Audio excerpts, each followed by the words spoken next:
Oke, selamat sore teman-teman. Jadi pada kesempatan kali ini kita akan ada live bareng ya. Kita bincang mengenai larangan mudik dan juga persoalan dibukanya wisata.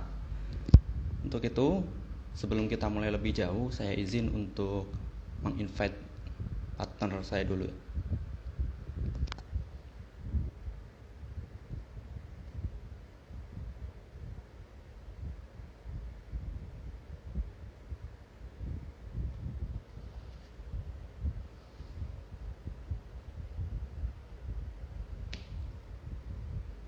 Oke, jadi alhamdulillah ini Syafiq sudah bergabung.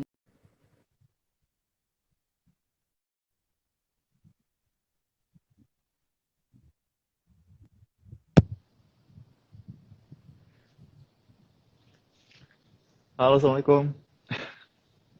Halo, Waalaikumsalam warahmatullahi wabarakatuh. Apa kabar, Fik? Baik, baik, Alhamdulillah. Gimana kabarnya, Alif? Udah lama banget nggak ketemu ya? Oke, sehat juga sih. Iya, lama ya kita nggak Alhamdulillah. ketemu ya. Ini berarti di Osaka ya sekarang? Betul, betul. Sekarang lagi di Osaka. Ini lagi Oke. berangin banget, dingin banget sebenarnya. Jam berapa di sana sekarang? Sekarang jam setengah enam, hampir jam setengah enam. Beda 2 jam Jam setengah sama enam ya. waktu Jakarta ya. Oh, iya. Oke, ini aku buka dulu ya. Siap. Oke, Assalamualaikum warahmatullahi wabarakatuh. Selamat sore teman-teman semuanya sudah bergabung. Jadi pada kesempatan sore hari ini kita akan bincang bareng ya, bareng Mas Kakang atau Mas Raka. Jadi Mas Syafiq ini dulunya pernah ini ya, pernah jadi juara ya di Kakang Kota Malang 2018, kemudian lanjut naik ke Jawa Timur ya, Ya. Raka Jawa Timur tahun 2019. Jadi insya Allah ini ya pas ya dari topik yang akan kita bahas pada sore hari ini, kemudian dengan apa aktivitas Syafiq baik itu yang ditekuni sekarang sebagai master students ya di jurusan internasional public policy Osaka University. Kemudian dulu pernah di Kakang Kota Malang dan juga di Raka Jawa Timur yang memang basisnya adalah dunia pariwisata gitu. Jadi nggak jauh lah, ataupun nggak asing dengan dunia mudik, dunia pariwisata, dengan kemudian kebijakan-kebijakan yang sekarang ini sedang marak ya ditegaskan oleh pemerintah gitu, dengan dibukanya pariwisata, kemudian dengan adanya larangan mudik baik itu di skala Kota Malang ataupun di skala nasional juga ya, ataupun nanti kita juga akan juga singgung tentang kebijakan di Osaka karena kebetulan Syafiq sekarang juga sedang di Osaka dan nanti kita tanya bisa mudik nggak sih dia. Oke. Dan Oke, menarik oke, ya oke. gitu.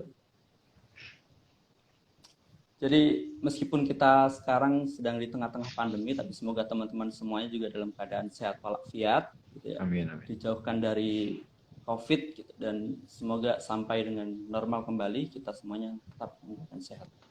Dan semoga keterbatasan ataupun pembatasan sosial dari pemerintah ini tidak membatasi produktivitas kita ya tentunya gitu. Semoga kita masih bisa aktif gitu, karena buktinya Syafiq sendiri bisa melanjutkan master studi ya di Osaka.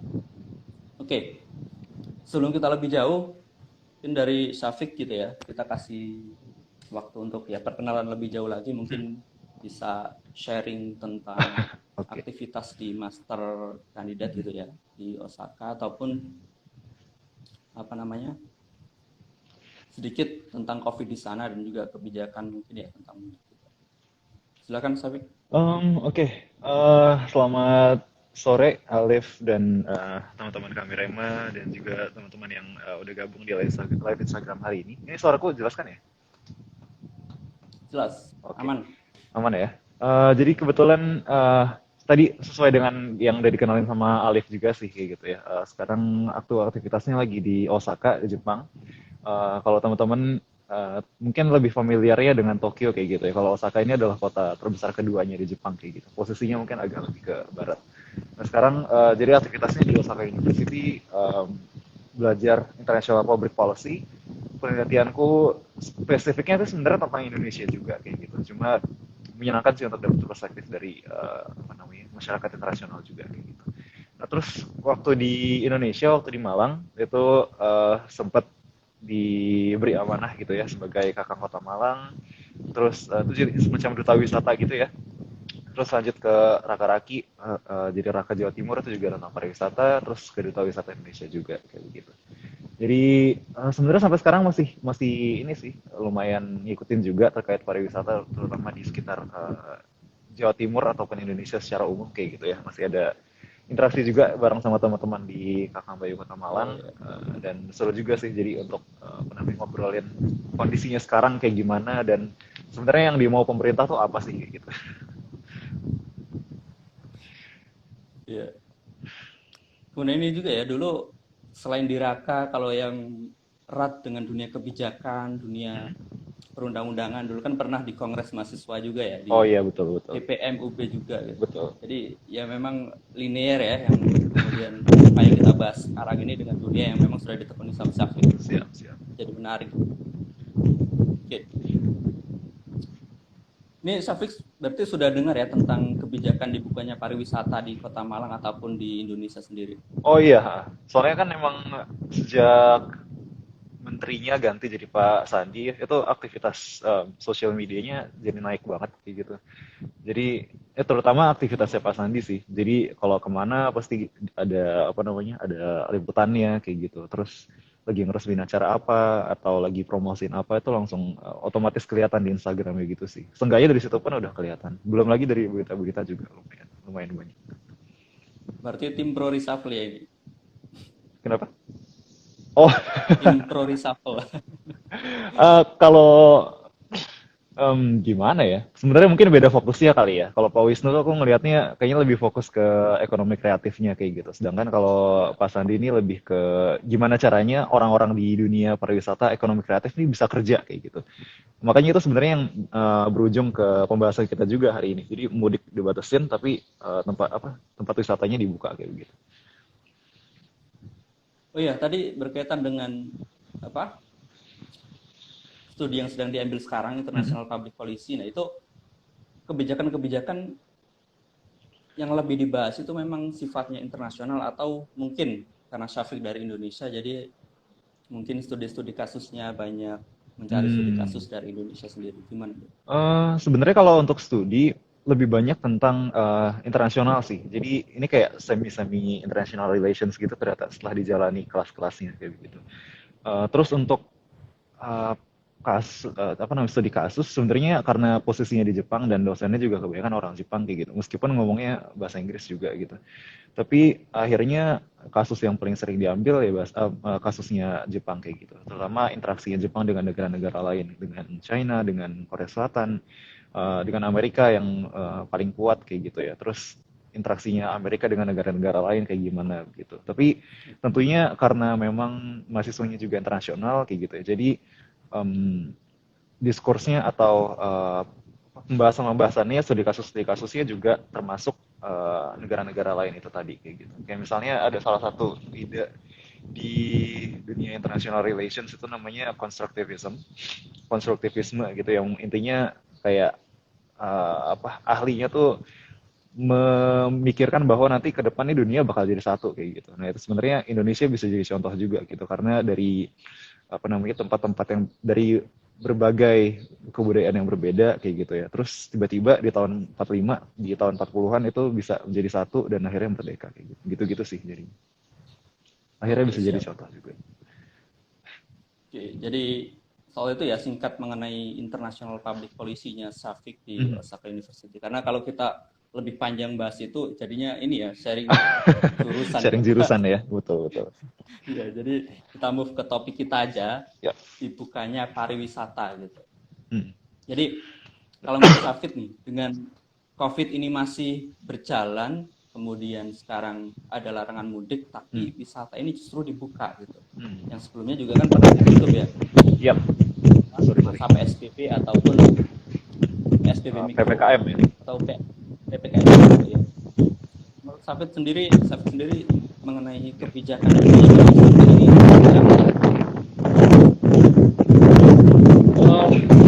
Sorry windy banget, berangin banget. Suara anginnya masuk ya? Iya, iya. Anginnya gede. Iya, semua. Sorry ya. Jadi kurang Nggak lebih apa-apa. kurang kurang lebih sebenarnya ya. Tadi yang sempat aku mention juga kayak gitu. Sebenarnya ada perbedaan fokus antara Pak Wisnu Tama sama Pak Sandi gitu. Sebenarnya kalau Pak Wisnu Tama tuh sebenarnya kan inginnya lebih memfokuskan gimana caranya mengembangkan ekonomi kreatif di Indonesia kayak gitu secara umum ya dari 14 sektor. Nah, kalau Pak Sandi ini fokusnya gimana caranya meretain orang-orang yang kerja di dunia pariwisata sebenarnya kayak gitu. Karena dunia pariwisata itu sebenarnya kan bukan cuma tentang destinasinya dibuka dan orang-orang yang kerja di dalam destinasi, orang yang kerja untuk destinasi wisata tersebut kayak gitu. Misalnya kalau Alif ke Coban Rondo misalnya gitu. Selain kita bayar tiket gitu kan ya, bayar tiket masuk terus ngelihat ada orang-orang yang kerja bersih-bersih dan lain-lain gitu. Kita kan ketika berangkat misalnya kita menggunakan transportasi umum misalnya kita naik angkot gitu atau nyarter angkot lah ya kalau di mahasiswa di Malang tuh biasanya. Nah itu kan akhirnya menjadi pendapatan untuk supirnya kayak gitu, menjadi pendapatan untuk operator busnya kayak gitu.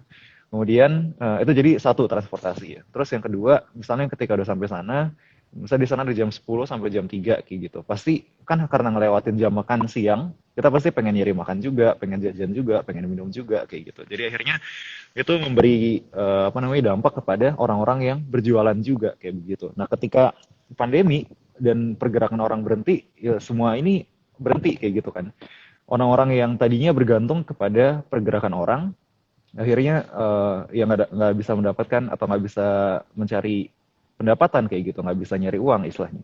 Nah makanya aku melihatnya sih ini memang pariwisata ini dicoba dibuka dengan protokol kesehatan kayak begitu ya, supaya orang-orangnya ini mereka tetap bisa bekerja meskipun mungkin tingkatan pendapatannya tidak seperti sebelumnya kayak gitu ya, tapi seenggaknya ya mereka ada aktivitas lah kayak gitu, seenggaknya mereka ada omset, bisa bergerak pelan-pelan dengan insentif-insentif, akhirnya mereka seenggaknya bisa makan hari ke hari kayak gitu sih.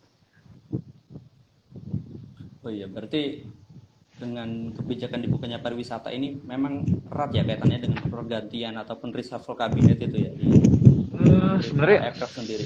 sebenarnya bukan terkait dengan reshuffle-nya kayak gitu sih, tapi ya mungkin lebih ke pandangan atau perspektif masing-masing menterinya itu gitu. Jadi arahnya kan sebenarnya kalau Jokowi sih gue ngelihatnya gimana caranya ekonomi tetap stabil kayak gitu kan. Maksudnya ekonomi tetap bisa optimal juga meskipun lagi pandemi kayak gitu. Nah, cuma kebetulan mungkin dilihatnya Pak Wisnu itu kurang kurang progresif mungkin ya kayak gitu, atau kurang kurang aja mungkin approach-nya kayak gitu. Terus akhirnya dipilih lah orang yang background-nya memang dari bisnis kayak gitu, Pak Sandi Uno gitu. Akhirnya ya jadi seperti yang ada sekarang gitu.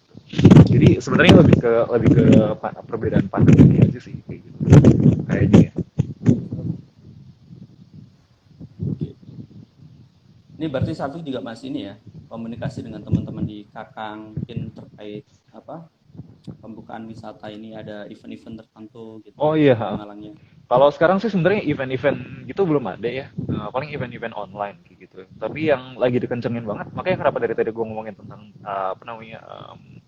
pemberdayaan orang-orang yang bukan pemberdayaan juga sih. Maksudnya gimana caranya atau endingnya sebenarnya dari pariwisata dibuka ini adalah gimana orang-orang tuh bisa kerja. Itu adalah karena memang di Kota Malang maupun di Jawa Timur sendiri itu banyak aktivitas dari dinas pemuda olahraga dan pariwisatanya itu adalah gimana caranya encouraging bisnis-bisnis atau UMKM ini gimana caranya untuk maju lagi gitu pelan-pelan kayak gitu.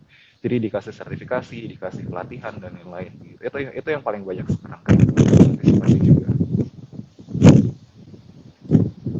Tadi kan disebutkan memang dengan dibukanya pariwisata ini harapannya perekonomian juga mulai membaik gitu ya. Ya. Dan memang ya pariwisata juga sangat erat ya, atau integrasi perekonomiannya juga kompleks gitu.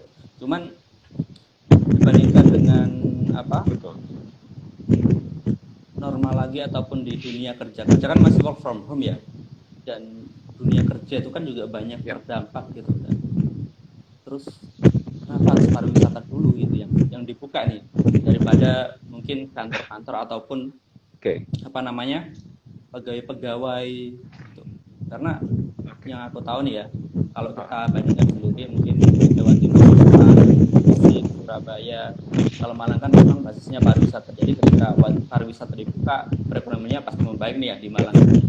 Kalau kemudian di Surabaya ataupun di Gresik yang memang basisnya industri, tetapi ininya masih belum ada perubahan nih, belum ada perubahan mengenai kebijakannya di situ. Akhirnya banyak yang mungkin gulung tikar ya, baik itu perusahaan ataupun dari pegawai-pegawai juga banyak yang dirumahkan, ataupun warung-warung tempat ngopi gitu juga banyak yang ini gulung tikar. Gulung tikar ya. Oke. Hmm. Nah, kalau pertanyaannya kayak gitu, sebenarnya jawabannya gini sih. Jadi pariwisata itu sebenarnya kan tidak hanya melulu tentang destinasi gitu ya, tapi juga terkait dengan yang di sekitarnya juga kayak gitu. Kalau tadi aku udah sempat mention tentang transportasi dan juga konsumsi kayak gitu ya. Tapi satu aspek lain itu sebenarnya adalah hotel atau penginapan kayak gitu ya, akomodasi, sifatnya akomodasi. Nah, yang sifatnya akomodasi ini sebenarnya kan sebuah bisnis yang mempekerjakan sangat banyak orang kayak gitu kan. Dari tukang masak kayak gitu sampai tukang laundry, terus yang nggak bersihin housekeeper kayak gitu ya, ganti bedsheet dan lain-lain. Ini kan sangat-sangat berpengaruh juga kayak gitu. Nah, sebenarnya yang salah satu program yang coba digalakkan, kalau yang ini aku tahu orang di Malang juga bukan like work from home, tapi work from office. Work from hotel. Pernah dengar nggak? Jadi dia Belum sih. jadi ceritanya si hotel-hotelnya ini bekerja sama, mereka membuat paket untuk sekitar 2 minggu gitu dengan harga yang sangat murah gitu ya. Mungkin 2 minggu tuh sekitar 10 jutaan apa 15 juta gitu kurang lebih. Nah, ini yang digunakan harapannya untuk orang-orang bisa orang-orang yang harusnya kerja dari rumah supaya mereka ganti suasana, ya udah mereka kerja di hotel aja kayak begitu. Dan yang kedua itu sebenarnya adalah menggerakkan bagaimana caranya staycation ini semakin naik kayak gitu. Karena sekarang kan memang pergerakan orang tuh agak minim ya kayak gitu. Nah, sehingga salah satu opsi berwisata kayak gitu atau opsi untuk merubah suasana yaitu adalah dengan staycation kayak gitu. Jadi ya udah meskipun nggak kemana-mana tapi ke hotel kayak gitu. Jadi berubah tempat tidur, berubah suasana kayak gitu. Jadi akhirnya ini yang menggerakkan kayak gitu, menggerakkan ekonomi lagi sebenarnya motifnya adalah ekonomi kayak gitu. Dan kenapa akhirnya bukan kantor duluan kayak gitu ya, karena memang ini terkait dengan banyak sekali pekerjaan, banyak sekali lapangan kerja kayak gitu. Jadi akhirnya kalau aku ngelihatnya ini adalah salah satu yang coba dipush duluan kayak gitu sih. Menarik sih. Aku baru dengar sih kalau ada work from hotel tadi ya. Ada perusahaan sama gitu ya, hotel. Iya, soalnya memang mereka kan, iya, betul. Soalnya mereka kan emang kehilangan market ya dengan pembatasan perjalanan kayak gitu. Jadi ya akhirnya karena nggak bisa dapat orang luar ya orang dalam yang harus didapatkan kayak gitu. Ya gimana cara kampanyenya mau nggak mau salah satu yang bisa dilakukan adalah work from hotel. Gitu. Itu yang coba digalakan gitu. Selain staycation ya, staycation itu yang salah satu yang galakan juga kayak gitu. Berarti emang core-nya dari teman-teman pariwisata emang udah ini ya, terintegrasi gitu dari dibukanya pariwisata, kemudian fasilitas-fasilitas yang disediakan, sampai dengan work from hotel. Menarik sih. Oke. Kemudian tentang wisata di Malang ini barangkali Safik dengar gitu di grup Kakang atau Raki ataupun mungkin dapat informasi dari luar. Kalau dari segi pengunjung nih, jadi tujuannya dibuka kan sebenarnya untuk lokal. Tapi kalau secara realnya gitu di lapangnya mungkin dengar dari segi pengunjung itu yang lebih banyak dari lokal atau dari luar, karena kalau yang aku tahu juga kan kalau sebelum Ramadan itu kan kelihatannya ya ini ya PPKM mikro itu ya memang di desa-desa, tapi untuk pariwisata masih tetap buka dan bisa diakses oleh orang dari luar kota juga. Iya, sebenarnya kalau untuk data pengunjung, aku juga karena memang nggak di sana kayak gitu, jadi nggak bisa observe gitu. Sedangkan kalau misalnya mau nanya data juga, aku juga bukan orang di dalamnya kayak gitu. Jadi belum bisa ngejudge juga sih istilahnya kayak gitu. Tapi yang bisa dikatakan sebenarnya adalah bahwa kalau orang-orang saat ini mau apa namanya mau wisata kayak gitu ya, sebenarnya kayaknya sih terutama di daerah perkotaan. Kalau dari observasi pribadi ya, ini jatuhnya sekarang lebih banyak yang staycation kayak gitu. Jadi mereka nyari hotel yang sekarang lagi banyak diskon juga kayak gitu. Cuma untuk berubah suasana aja kayak gitu, supaya nggak di rumah terus. Karena kan sebenarnya ujung-ujungnya motif kita untuk berwisata tuh adalah refreshing ya kayak gitu, merubah suasana supaya kita nggak penat lagi kayak begitu. Nah, salah satu opsi yang paling aman yang bisa dilakukan itu adalah staycation untuk saat ini. Jadi ya akhirnya yang paling berasa kenaikannya perlahan-lahan tuh kayaknya hotel duluan sih kayak gitu dibanding tempat-tempat wisata yang lain dengan kondisi seperti itu. Nah, tapi kalau data realnya apa namanya dari luar apa kayak gimana itu masih apa namanya masih belum tahu juga sih. Oke, kalau terkait protokol gitu, Mm-mm. untuk di Malang sendiri masih ketat kah atau agak sedikit longgar ini? Nah, ini lagi-lagi karena aku nggak di sana ya. Jadi apa namanya Oh ketat apa gitu. enggaknya sebenarnya nggak ketahuan kayak gitu. Tapi eh, secara umum sebenarnya sih apa ya? Kayaknya selain sebagian orang yang memang apa namanya belum percaya dengan COVID kayak gitu ya. Kayaknya selain itu sih seenggaknya untuk penggunaan masker udah cukup oke kayak begitu. Nah mungkin ini pertanyaannya lebih ke Alif jadinya. Kira-kira orang di Malang menurut menurut kamu pribadi udah apa namanya udah cukup rajin menggunakan masker apa belum kayak gitu?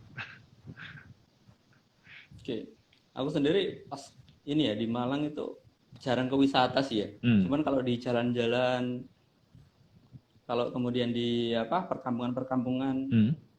jarang sih ya pakai masker gitu. Hmm. Apalagi kalau ini ya di daerah Suhat tempat ngopi itu, Hmm. wah itu Hmm. Iya itu susah sih emang. itu wah tempatnya rame dan kayak protokolnya nggak diterapin sih. Hmm. Dan memang beberapa kali sempat dibubarin juga sama Satpol PP Yap. gitu. Cuman lagi-lagi setelah dibubarin ya kembali lagi Kembali sih. lagi kayak gitu. Nah makanya memang Iya, kembali lagi itu sih. rame lagi pakai Nah itu masker. mungkin adalah laporan yang lebih aktual daripada yang bisa aku sampaikan kayak gitu ya. Kalau terkait dengan kondisi di lapangan kayak gitu ya.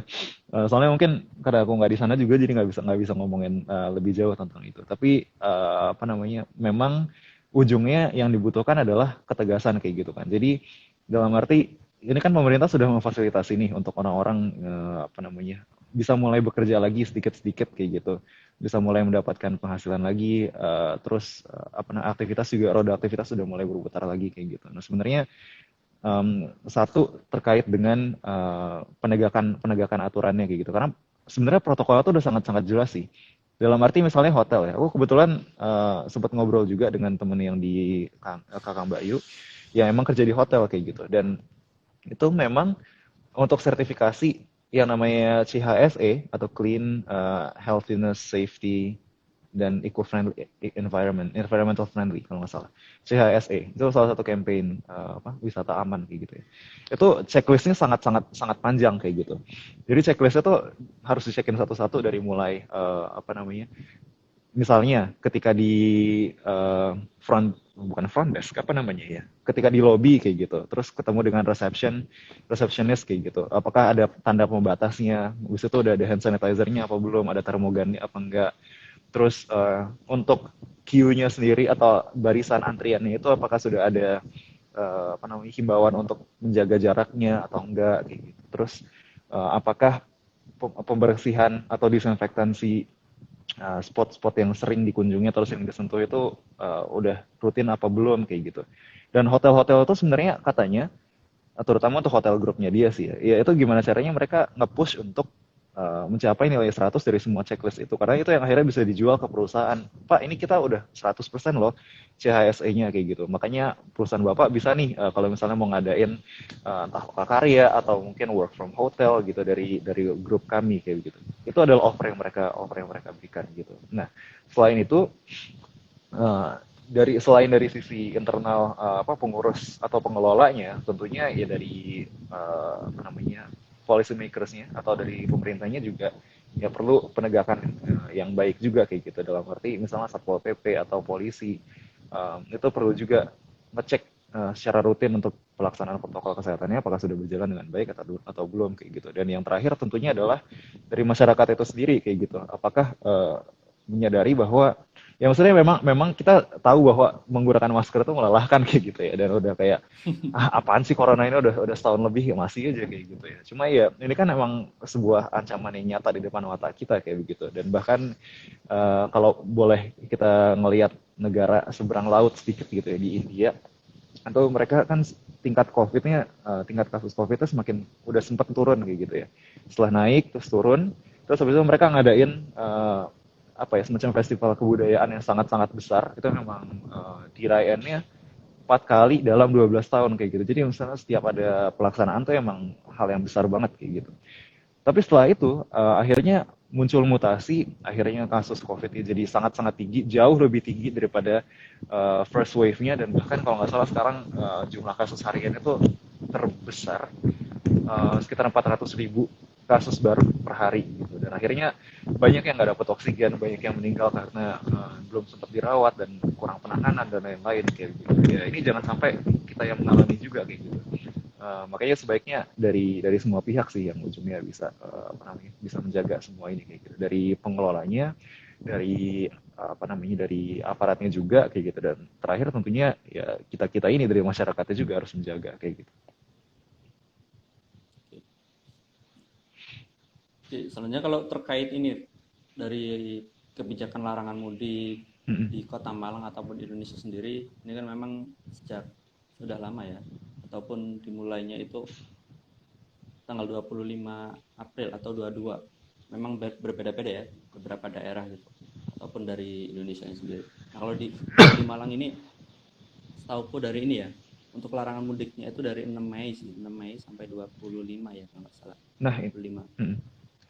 itu sebenarnya ada ini sih, apa namanya, ada kekeliruan pemahaman kayaknya di masyarakat terkait dengan apa namanya, terkait dengan tanggal-tanggal ini kayak gitu. Jadi sebenarnya kalau yang aku baca-baca gitu ya, dari yang ada di berita juga, itu sebenarnya ada dua jenis. Satu tuh ada pengetatan perjalanan, pengetatan pergerakan orang kayak gitu. Itu mulainya dari tanggal 22 atau 25 yang tadi dimention sama Alif, April gitu, sampai tanggal 5 Mei.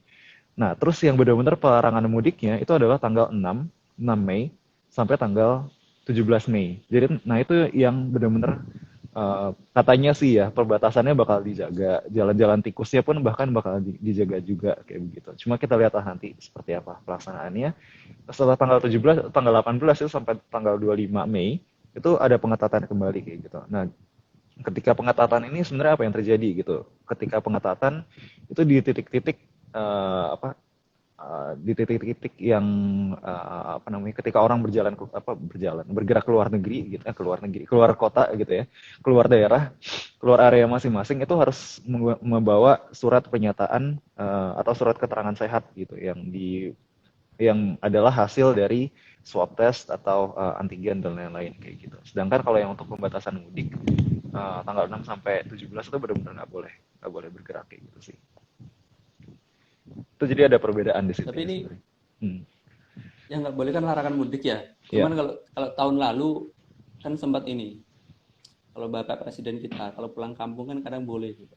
Kalau kalau sekarang kalau pulang kampung masih boleh nggak ya? Nggak mudik tapi pulang kampung.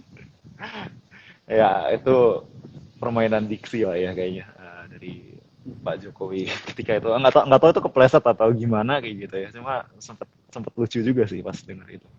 Cuma intinya kayaknya sih kalau sekarang dengan zona aglomerasi yang ada 8 itu ya, sebenarnya Kota Malang tuh nggak termasuk ke dalam ke 8 zona aglomerasi itu tadi, karena kayaknya aglomerasi itu lebih ke apa namanya, kota-kota metropolitan, kota-kota besarnya kayak gitu ya.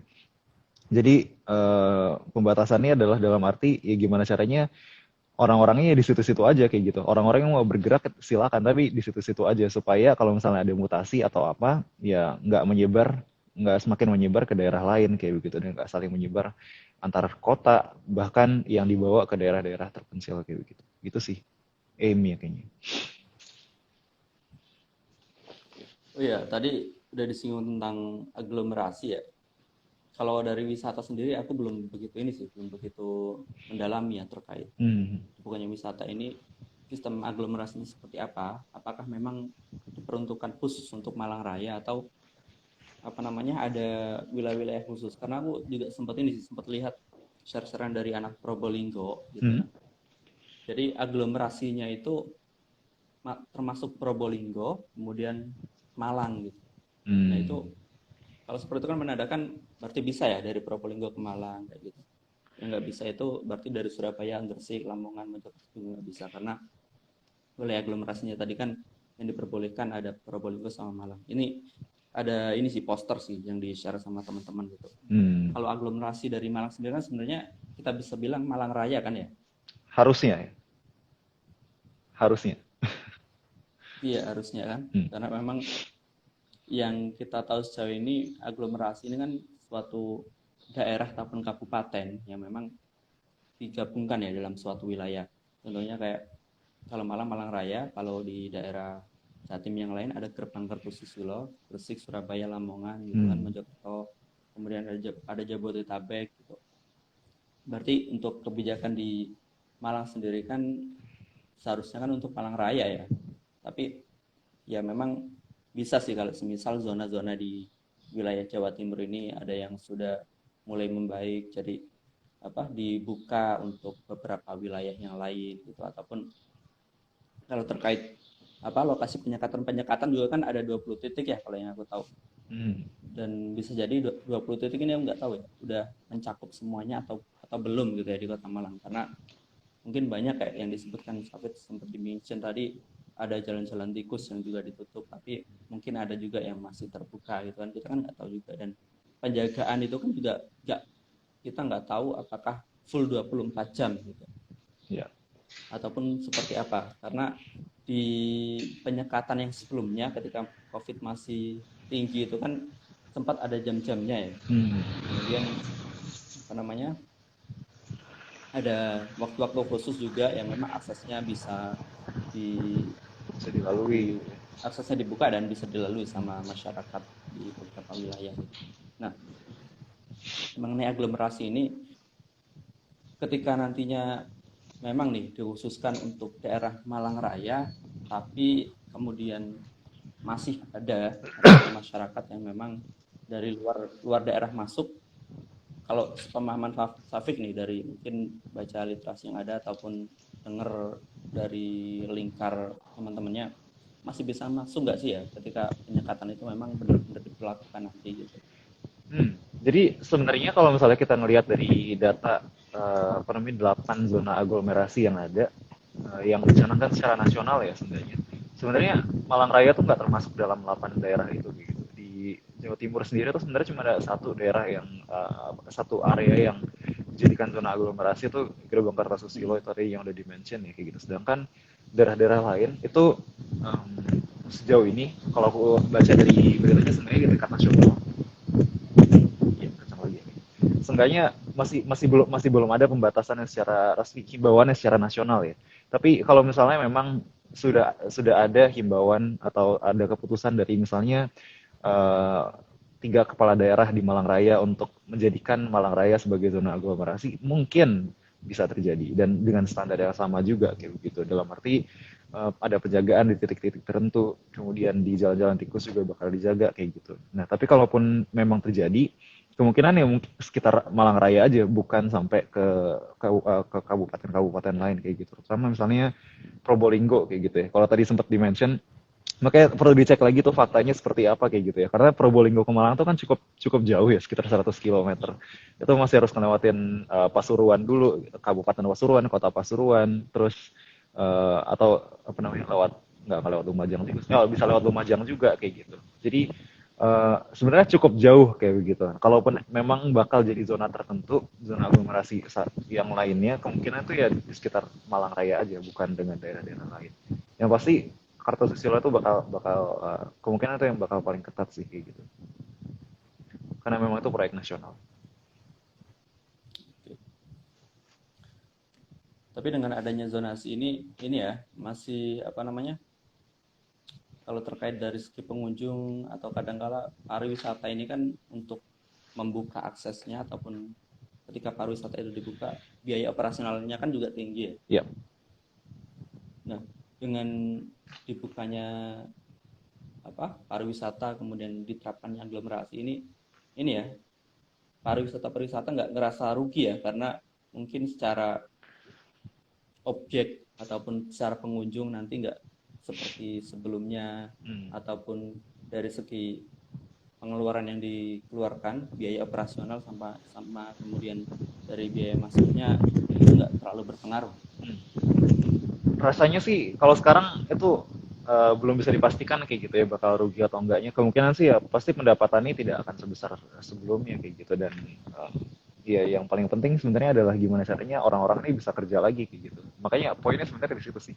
Poinnya adalah gimana cara orang-orang bisa bisa bisa survive kayak gitu. Makanya kenapa destinasi-destinasi mulai dibuka lagi kayak gitu. Nah, kalau proyeksi untung atau ruginya itu pasti sebenarnya kan perhitungan bisnis ya. Dan yang namanya usaha ya mungkin nggak selamanya bakal untung kayak gitu. Pasti ada masanya bakal rugi juga kayak gitu. Apalagi di masa-masa seperti ini. Jadi itu sesuatu yang untuk apa namanya antisipasi kerugian tuh adalah sesuatu yang apa ya kata naik ya nggak bisa dihindari kayak gitu, nggak bisa dihindari, termasuk untuk hotel-hotel yang mungkin aktivitas sudah mulai bergerak lagi kayak gitu, tetap aja nggak bisa dihindarin. Jadi ya yang bisa dilakukan adalah sebenarnya gimana caranya destinasi ini menjaga apa namanya pengunjung-pengunjungnya itu tetap menerapkan protokol kesehatan sehingga orang-orang ini tetap mau untuk datang, mau untuk berkunjung, sehingga ketika mereka berkunjung kan akan menggerakkan, akan menghasilkan atau menyebabkan perputaran uang kayak gitu. Itu sih apa namanya yang perlu diperhatikan ujungnya kayak gitu sih. Ya, kemudian ini juga ya, kalau yang aku dengar kemarin beberapa pariwisata yang sempat terdampak gempa juga ya. Ini Syafiq sempat dengar nggak ada pariwisata yang terdampak gitu? Kalau destinasi wisata kayaknya belum sampai ada yang kerusakan parah sih kayak gitu. Kalau kemarin kayaknya sempat ada sekolah ya yang sekolah di Malang Selatan yang terdampak kayak gitu. Tapi kalau destinasi wisata belum sih. Mungkin yang agak apa namanya? Yang agak berdampak itu adalah kekhawatiran orang-orang kayak gitu. Jadi maksudnya jadi takut kalau mau ke pantai atau apa karena kemarin sempat gempa kayak gitu. Hal-hal kayak gitu kayaknya sering muncul sih kalau misalnya baru banget habis gempa atau habis ada kejadian sesuatu tuh sering. Tapi habis itu kemudian ya uh, ketika udah mulai lupa kayak gitu ya udah jalan-jalan aja sih. Cuman kalau untuk pariwisata ketika ada kebijakan dibuka gini semuanya buka ya gitu, atau ada beberapa yang memang masih tutup gitu kalau di Malang Nah, atau di itu Batu. eh sebenarnya sih ujungnya buka tapi dengan pembatasan biasanya ya. Biasanya pembatasan jam operasional kayak gitu kayak Jatim Jatim Park Group dari 1, 2, 3 museum angkut dan lain-lain itu kan ada pembatasan operasional juga. Kalau nggak salah tutupnya jadi jadi lebih awal kayak gitu dan kapasitasnya cuma eh, berapa persen kayak gitu ya. Nggak sampai 70% kayaknya kayak gitu. Hal-hal kayak gitu sih yang coba dilakukan selain menjaga protokol kesehatan sesuai dengan standar mereka masing-masing kayak gitu. Ya, ada Keke juga sebenarnya ada wakil satu Raki pas tahunku. Halo Keke.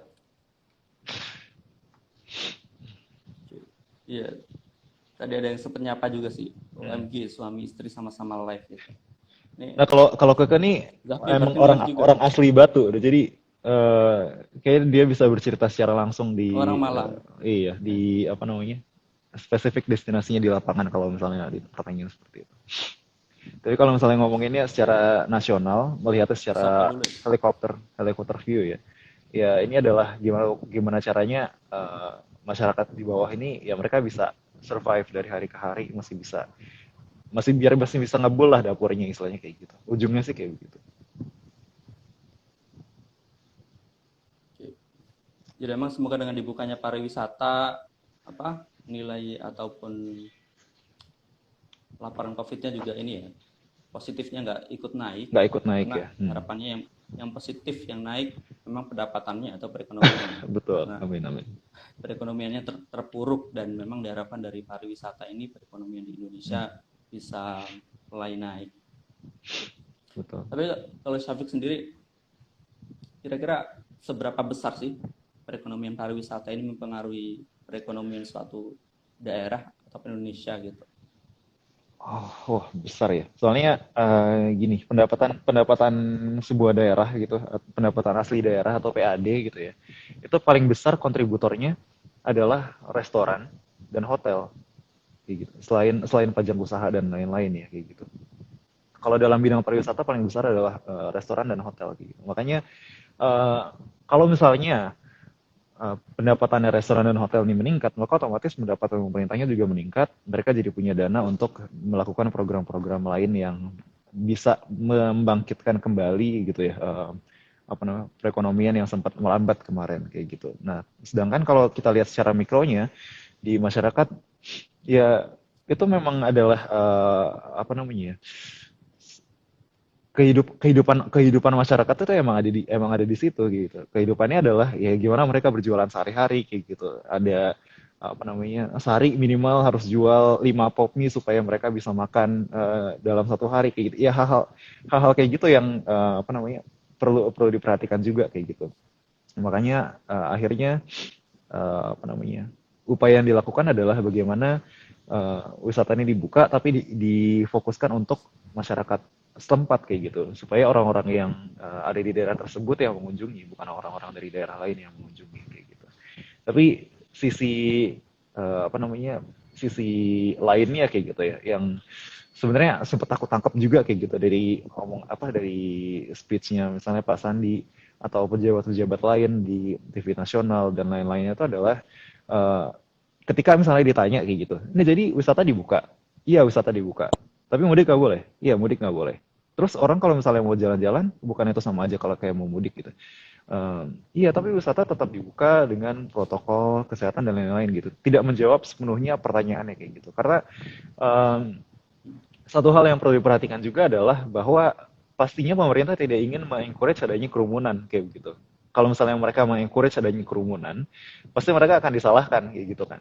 Ini gimana sih, kan namanya COVID, namanya ada pandemi COVID ya, yang harus dikurangi adalah kerumunan kayak gitu. Tapi di sisi lain mereka juga kepentingannya adalah gimana caranya wisata ini bisa jalan kayak gitu supaya perekonomian orang jalan kayak gitu. Nah, makanya hal-hal seperti ini tidak pernah disampaikan secara direct bahwa ini orang lokal yang berkunjung kayak gitu. Tapi selalu dibilangnya adalah ya tempat wisata dibuka dengan protokol kesehatan kayak gitu. Dengan pembatasan-pembatasan bla bla bla bla supaya dengan implikasi yang tidak tertulis yaitu adalah orang-orang lokalnya yang berkunjung kayak begitu. Ujungnya sih itu tadi, pemerintahnya nggak ingin disalahkan untuk menimbulkan kerumunan, in which akhirnya mereka juga perlu bertanggung jawab. Selain adalah tentunya tanggung jawab operator atau pengelola destinasi dan tanggung jawab masyarakat itu juga, dan yang kedua adalah motif ekonomi itu. Kayak gitu sih. Jadi kalau mau disimpulkan kurang lebih kayak gitu ya. Ini berarti menjadi angin segar ya bagi apa para pengusaha ataupun para ini pengusaha-pengusaha di bidang pariwisata gitu Hmm. kan, karena perekonomian mereka pasti udah mulai membaik setelah kemudian sempat ini ya stuck ya Pak, sewaktu Ya, PSBB dulu ya kan, nggak bisa apa kerja, nggak bisa kemudian ya. ada pendapatan yang masuk ya, kemudian dengan Bagi dibukanya ini siapapun sih berarti ada akhirnya. angin segar. Hmm. Karena ujungnya gini, misalnya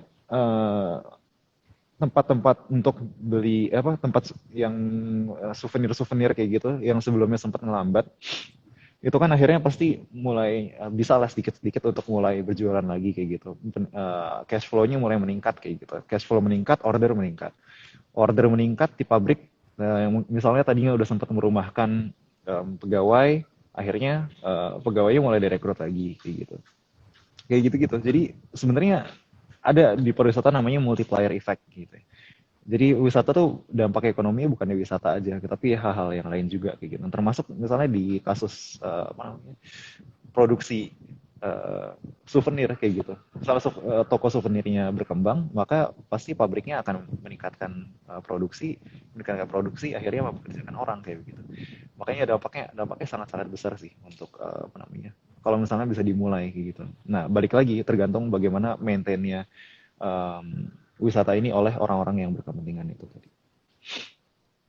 Iya, berarti memang perlu dipahami sih sama orang-orang mungkin yang memang masih mempertanyakan kenapa sih pariwisata kok dibuka gitu kan, karena Mm-mm. pariwisata kan pasti membludak tuh ya di area wisata itu sendiri. Nah, Ya. yang mungkin nggak dipahami sama orang-orang ini yaitu tadi ya, pariwisata ini mengkaitkan banyak pekerjaan gitu, nggak cuma di wahana pariwisatanya aja gitu, tapi tadi ada kayak supir angkot, kemudian tadi souvenir ataupun para pelaku UMKM juga Hmm. pasti terbantu ya secara tidak Ya, langsung gitu. ya, makanya tanggung jawab Ya kita juga tadi untuk kayak nggak cuma souvenir. makanya ya tanggung jawab kita juga untuk bisa menjaga diri kita sendiri juga kayak gitu, pakai masker, jaga jarak dan lain-lain. Ujungnya kan kan nggak mungkin semua orang selalu disemprit apa namanya satpol pp kayak gitu kan. Ya, kitanya juga harus menjaga kan toh untuk kita sendiri juga kayak gitu. Ya, bener sih.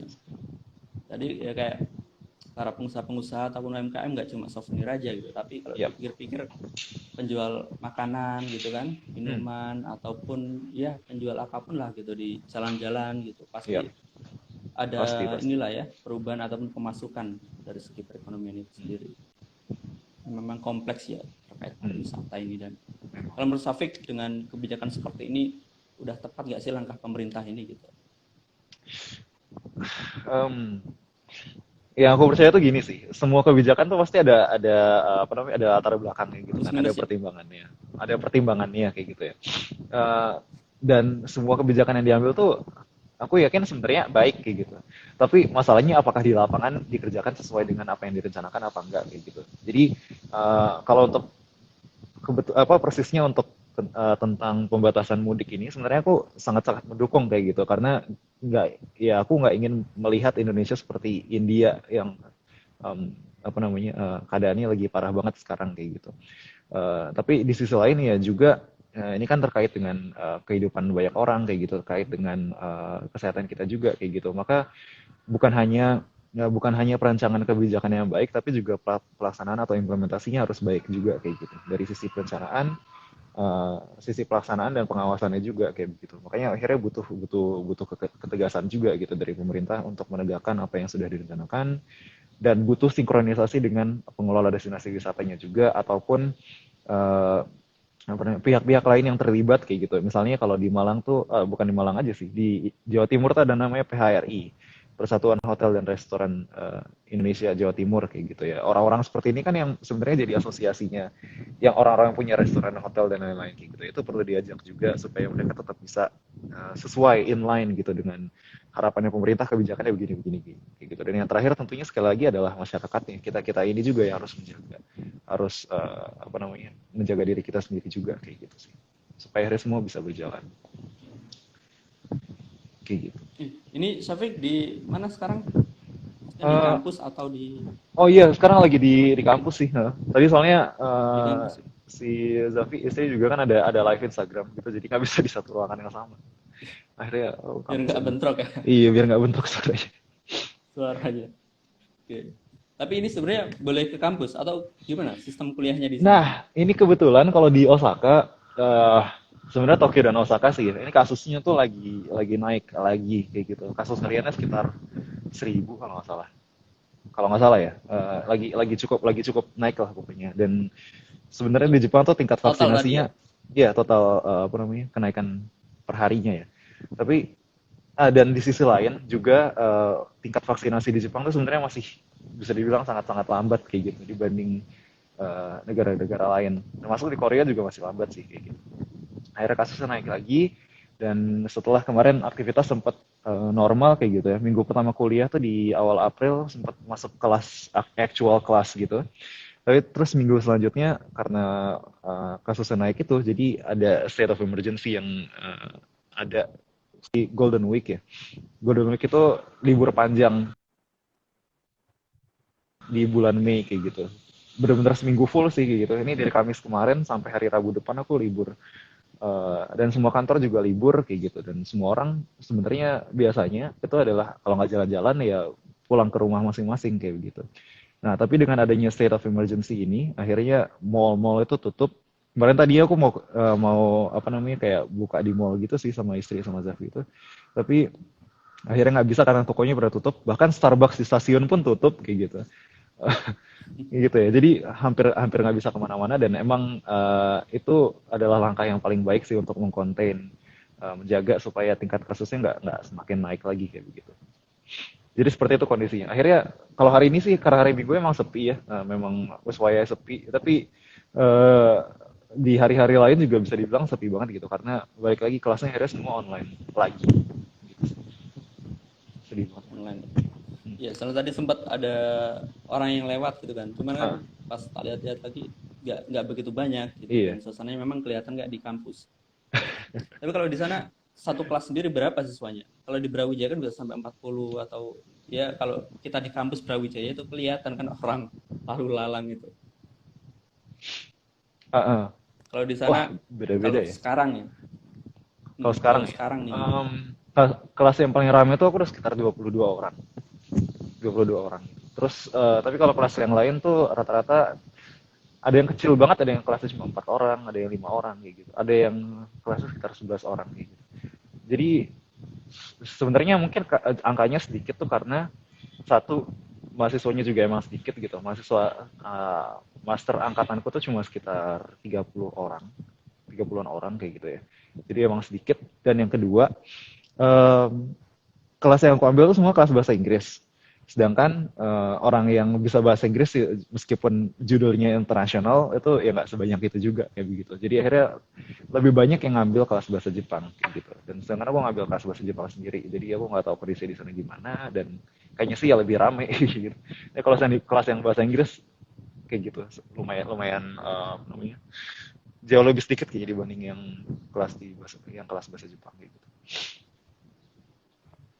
Kalau normal ini berarti untuk apa suasana di kampus masih ini nggak masih kayak nggak begitu rame atau pasti ya selalu ada lah gitu orang lalu lalang gitu atau kemudian kelihatan ramenya. Kalau orang ada apa enggak, pasti ada kayak gitu. Karena perpus juga masih buka, library masih buka kayak gitu. Tapi dia bisa-bisan, terus jam jam bukanya juga cukup terbatas kayak gitu. Makanya nggak serame sebelumnya gitu sih. Apalagi kan kelasnya online.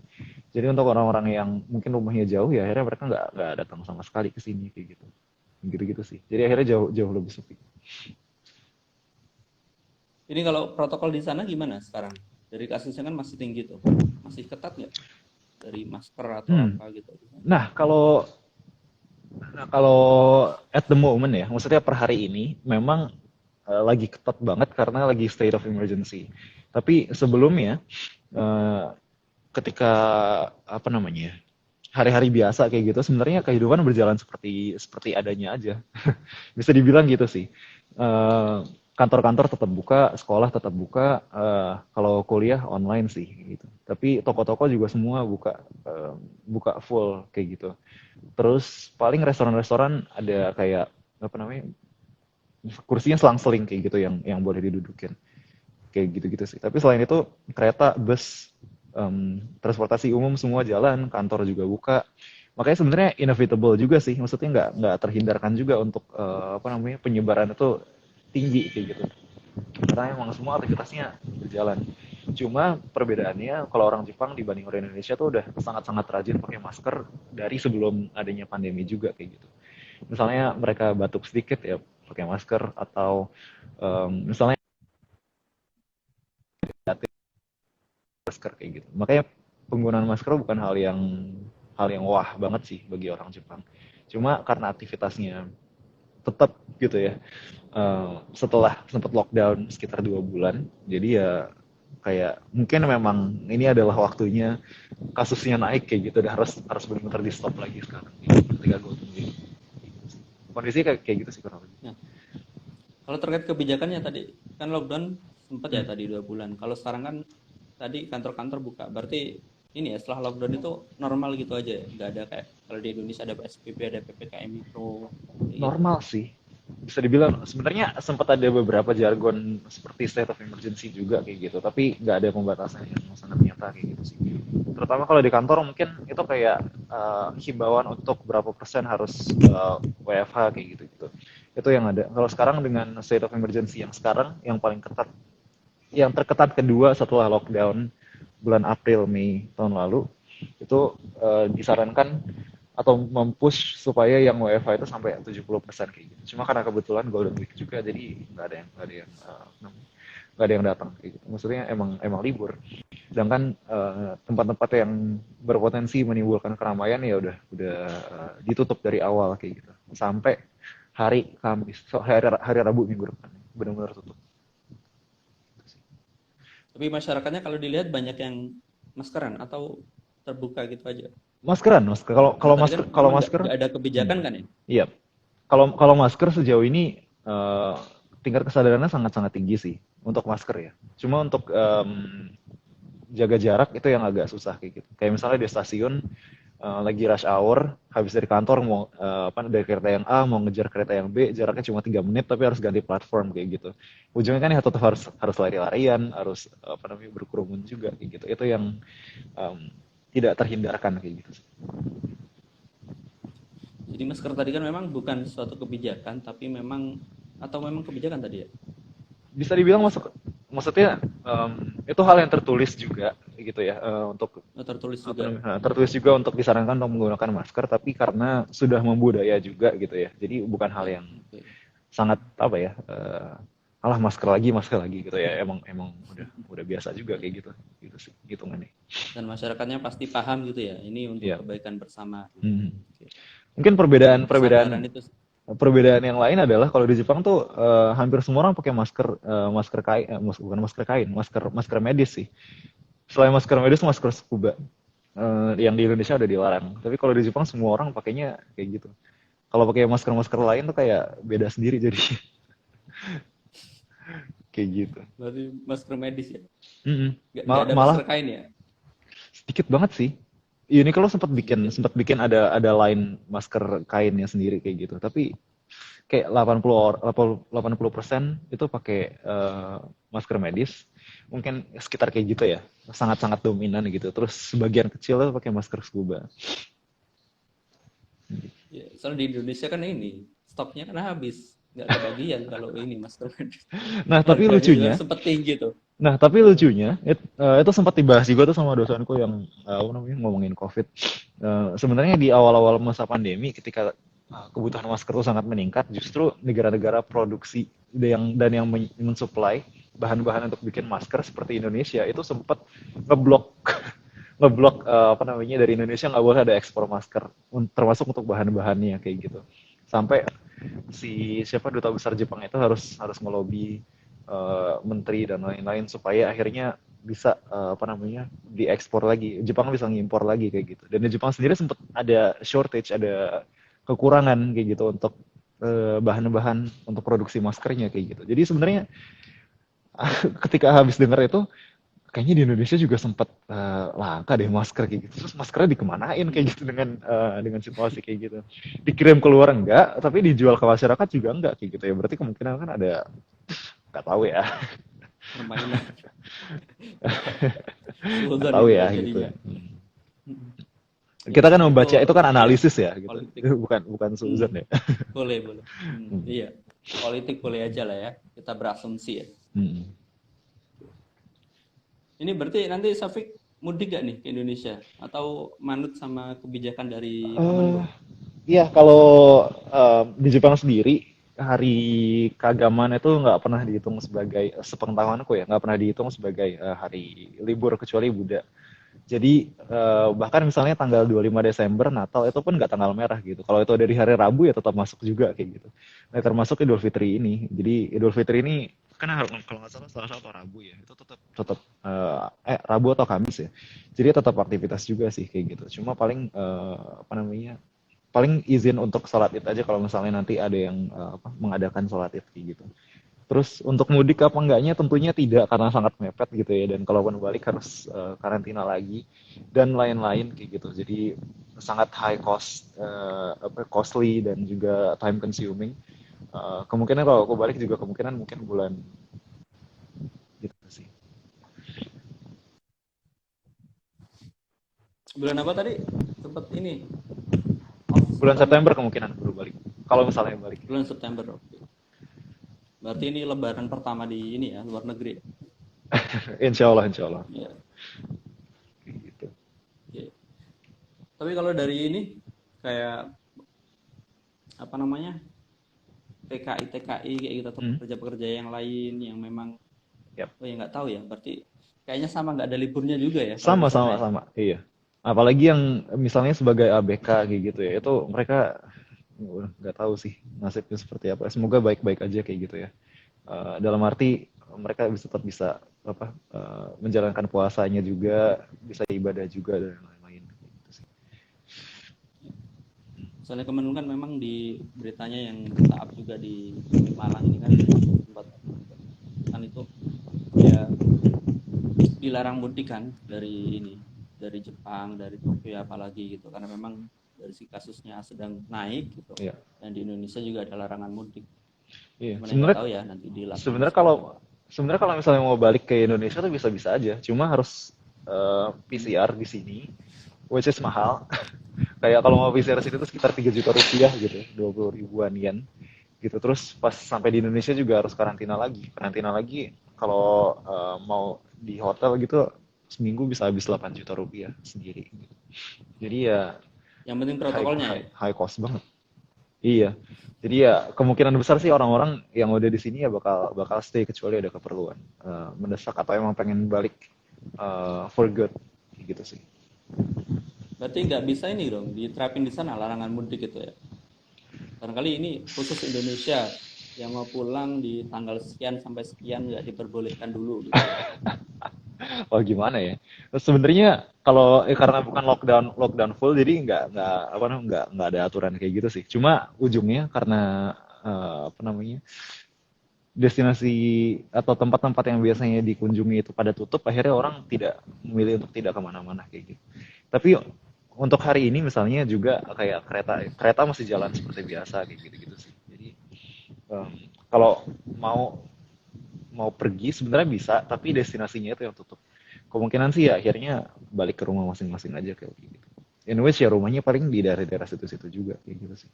Satu prefektur biasanya rumahnya atau tetangga gitu sih. Oke. Ini nggak kerasa nih ya, ternyata udah 1 jam kita live Oh iya, bareng. ini Jadi udah hampir mungkin maghrib juga sih. Nah. sebelum kita tutup secara umum kayak gitu, dari Hmm. kebijakan yang ada dari Pemkot ataupun dari nasional sendiri tentang larangan mudik dan dibukanya Hmm. wisata, apa nih yang mau disampaikan Safik ke teman-teman semua? Eh, yang pertama adalah dengan apa namanya dengan campaign bahwa mudik itu dilarang tapi wisata dibuka. Ini sebenarnya yang diharapkan adalah kita masyarakat lokal yang berkunjung ke destinasi yang ada di daerah kita masing-masing kayak gitu. Tentunya harapannya dengan cara seperti itu kita bisa mendukung orang-orang yang memang kehidupannya bergantung dari usaha-usaha kecil kayak gitu, dari makanan, minuman, terus transportasi, souvenir dan lain-lain. Selain itu mungkin alternatif lainnya adalah staycation kayak begitu.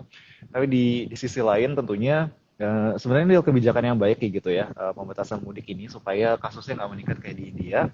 Um, tapi tentunya yang diharapkan juga adalah bagaimana pelaksanaannya dengan baik, terutama dari kita sendiri juga kayak gitu harus harus punya kesadaran untuk menjaga menjaga protokol kesehatan kayak gitu. Karena ujungnya semua adalah untuk kita juga kayak gitu. Kesehatan kan apa namanya untuk diri kita sendiri kayak begitu. Makanya perlu peran penting selain dari pemerintah, dari pengelola wisata dan lain-lain yang berkepentingan tentunya dari kita sendiri juga. Makanya um, aku juga menyarankan banget untuk selalu pakai masker, selalu mencoba seenggaknya ya untuk menjaga jarak dan kalau misalnya memang tidak penting-penting amat ya mungkin dipertimbangkan lagi apakah mau pergi apa enggaknya kayak gitu.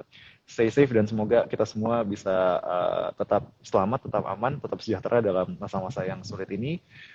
Tentunya ini lagi masa-masa yang berat banget, tapi dan bisa bilang lagi di bawah banget kayak gitu ya. Tapi satu hal yang bisa kita pelajarin ketika kita lagi ada di bawah adalah ya kita cuma bisa ke atas gitu ya. We can only look up. Jadi harapannya dari sini kita bisa setelah ini kita bisa bangkit dan bisa apa namanya beraktivitas normal lagi, bisa apa namanya tentunya semakin berkembang lagi masing-masing ekonomi pribadi dan lain-lain.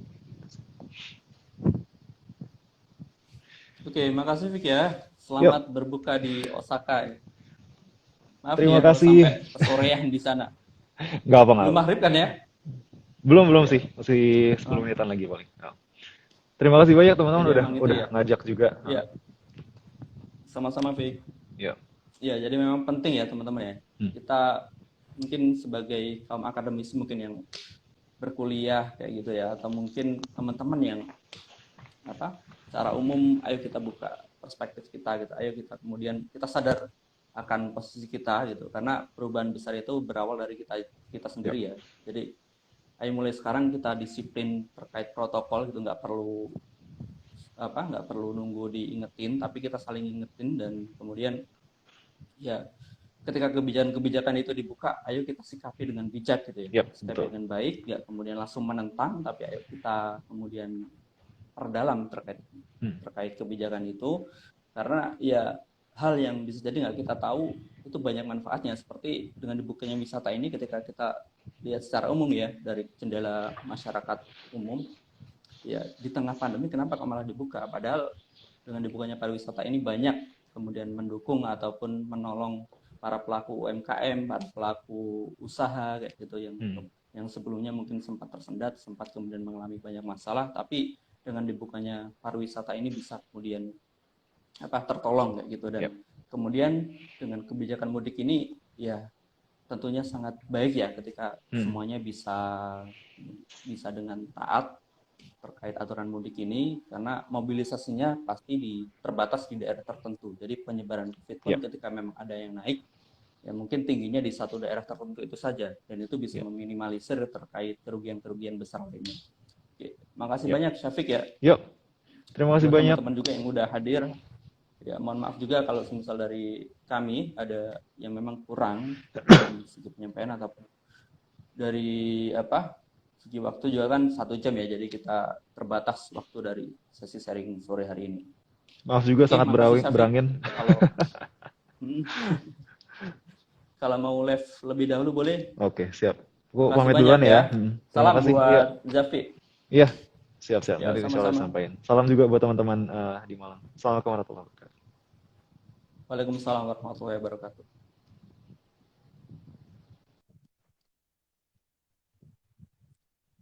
Oke, jadi itu ya teman-teman sesi sharing kita pada sore hari ini. Semoga bermanfaat. Jadi ayo mulai dari sekarang kita buka kesadaran diri kita gitu ya.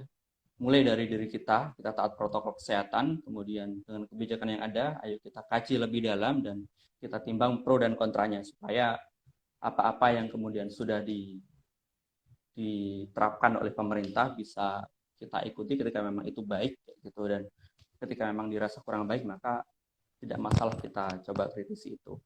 Dan di balik kebijakan dibukanya pariwisata tentunya ada banyak hikmah yang bisa kita ambil, karena dengan begitu para pelaku UMKM bisa banyak tertolong gitu, nggak cuma pelaku wisata aja, tapi UMKM di bidang kayak souvenir ataupun para penjual makanan dan lain sebagainya yang berada di pinggir-pinggir jalan itu juga pastinya akan tertolong. Jadi mulai dari diri kita jadi seorang ataupun jadi pribadi yang memang paham terkait kondisi, kemudian bisa memberikan inspirasi ataupun manfaat untuk orang-orang di sekitar kita. Jadi sekian agenda bincang bareng kita, sampai bertemu di lain waktu.